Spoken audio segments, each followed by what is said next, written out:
Lord, sa araw na ito, lalong-lalo na Lord, sa buhay Panginoon, ng aming kapatid Panginoon, na si Sister Hershey, O Lord God. Maraming salamat Lord for sending her Panginoon sa ED05 family, O Lord God.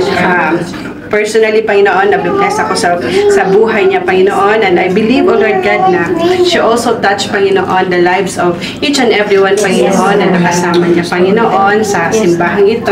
Maraming salamat, Panginoon, sapagkat siya ay napaka-faithful, O Lord God, at napakasipag, Panginoon, na anak mo, O Lord God. Matulungin, O Lord God, and also, Lord, she is also a generous woman, O Lord God. At handa, Panginoon, hindi lamang sa tulong financial, O Lord God, even, Panginoon, sa kanyang time, sa kanyang strength, Panginoon. Mararamdaman talaga namin siya, Lord God, ang kanyang pag-reach out, Panginoon, sa amin, Panginoon. And Lord, patuloy mo siyang i-bless, O Lord God.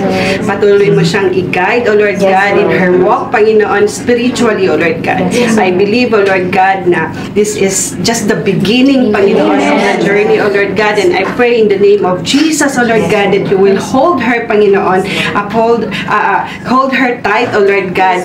Hawakan mo ang kanyang mga kamay, O Lord God, na kahit na siya ay makabitaw sa Lord God, alam namin, Lord, na hindi mo siya bibitawan, O Lord God. Ngayon man din, Panginoon, ang kanyang asawa, Panginoon, ang si Brother Joseph, O Lord God, patuloy mo silang gabayan, O Lord God, protect mo kanilang relationship, O Lord God, maging ang kanilang mga anak, O Lord God, na nasa Pilipinas, O Lord God.